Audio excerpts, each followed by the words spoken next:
My name is Anna Donáth. I'm a member of the European Parliament. I'm a Hungarian from the Momentum movement. Sometimes the past 10 years since I graduated seems like a long, long journey. For sure that when I was in the university, I never thought that I'm ever going to end up in politics. I studied sociology, therefore I was always been sensitive on social issues, public interest and so on. But I always been sure that I want to work in the NGO sector instead of doing politics.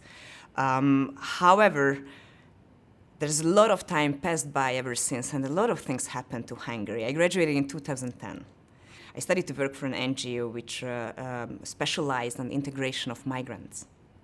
It was just when our government came up with the Stop Soros law, which was attacking the NGOs. And when I realized that I had to fight for my NGO instead of running the projects, which helps socially, educationally, mostly refugees, then I realized that I have to step into the political sphere.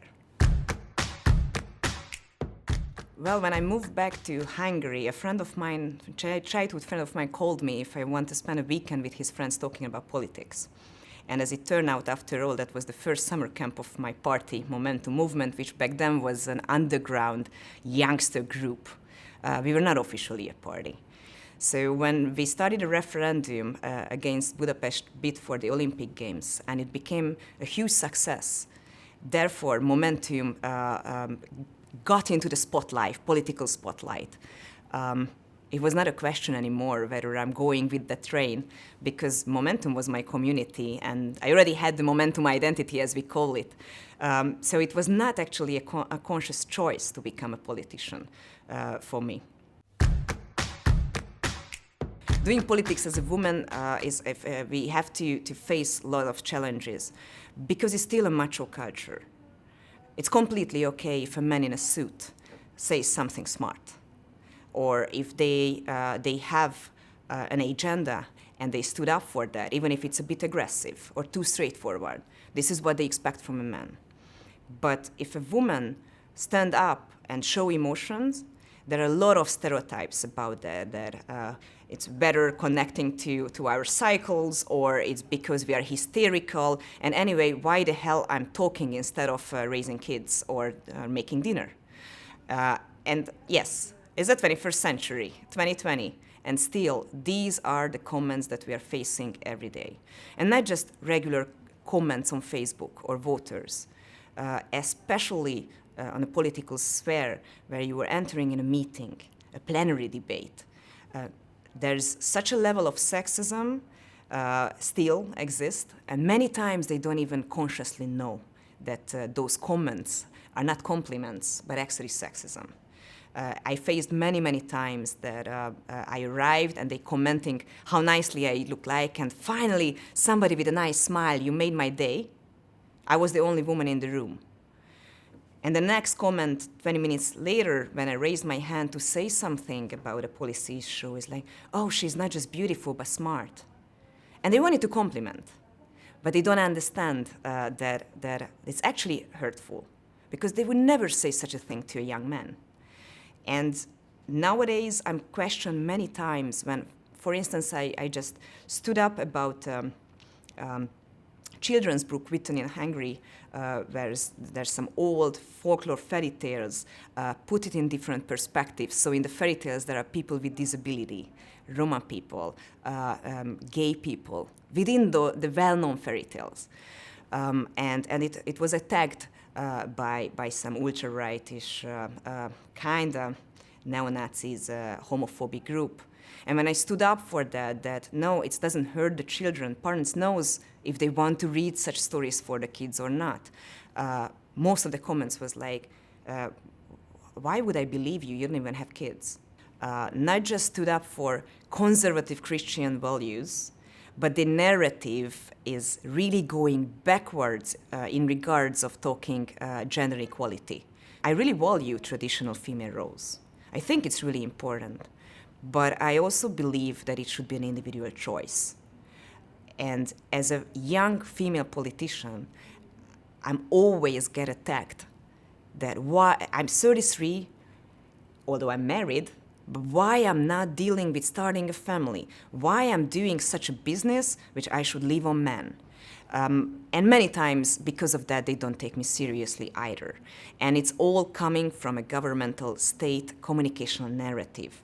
I think in Hungary we have a long way to go, because we are actually, me and some of my Momentum female colleagues are the first ones who want to show that young women can do politics. Even at EU level, even at the European Parliament, we are facing many challenges. The question whether our voice is well heard is the matter of the settings, of the circumstances. I'm really lucky that in my group, Renew Europe, it's never been the question. As far as I know, almost half of the group are women. So the gender balance is very, very good in our group. Already the first week, we created a group, Renew Ladies. It's a WhatsApp group, and before the COVID-19 pandemic, we met regularly. We had our lunches, we had our breakfast, especially in the plenary weeks in Strasbourg. But even the Facebook, the WhatsApp group itself is a home for empowerment. If any of us has a good interview, had a good plenary speech, did something politically, somebody posting there, and there's 40 women at least who said, well done, this is the way to do. And I know it sounds ridiculous, but it's actually really important. In other settings, I faced it many times. I couldn't decide whether because I'm a female or because I'm new. Because of course it's an old school hierarchic settings also in the parliament. Nowadays I don't feel it anymore. You can, and this is what I'm also telling to the other girls in my party, that never be afraid to speak up and don't care what they think about you, because after a while your political work going to show who you are, and they're going to forget why they didn't want it to hear you. We have a youth organization which contains kids from the age of 16 till 22. Many of them half an age of me. And when those girls write me that how much it meant to them to see me standing up for the same issues that they believe into, or showing that a young woman can be serious and can be taken serious, that motivates me the most. I never wanted to be the one who is leading this fight with the torch. I never called myself a feminist even. I learned in the Netherlands that actually everything I believe in, that's called feminism, because in Hungary feminism is something really pejorative. It's something, again, we have to change on. So I never been the one who wanted to fight for women rights and gender equality. All my experiences, real life experiences, made me understand that I don't have a choice. Because if I want to do the job I believe into, it also means that I'm showing example, and it also means that I have to create some paths for the girls, for the women coming after me. And I'm not alone in this fight. That's the other thing motivates me, that not even from Hungary I'm not alone, but at the European level, that's for sure I'm not alone. I believe in order to close the gender gap in Hungary, first of all, we would need political will. Because changing a society's mentality doesn't happen from one day to the next. It takes years. But we need political will in order to show the society that everybody would benefit if we close that gap. Our government, which is in office for 10 years now, for most of this period, didn't contain any female ministers. Now there is one. We have 12 or 13 ministers. What kind of message is sent if there's no women in the government? We have to show examples. We have to show examples not just in a political level, but also in the private sphere. If there's more female CEOs, if there's more female taxi drivers, if there's more whatever, if there's more gender balance in any kind of jobs and in any level of the segments of the society, I think that would show an example that we shouldn't be afraid of that. But in order to do that, we have to help women to be free to choose for a career or for such professions. Right now in Hungary, nothing is given in an institutional level in order to have easily work-life balance. If you don't have part-time jobs opportunities, if there's no paternity leave, or even if it exists on paper, but in practice your employer won't let you do that or choose that options, we won't go further, we won't make a change. And I believe in the sense our generation going to make a game changer. We have to send out this message, we have to show people that if there's no change from above, we have to fight for change from the bottom.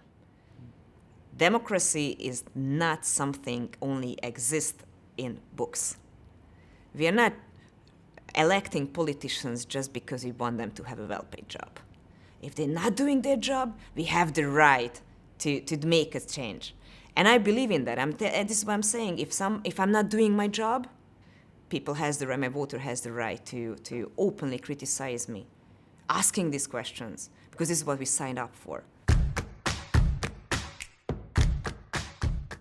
My message for all the girls around the world or around Europe would be never being afraid to stand up for what you believe in.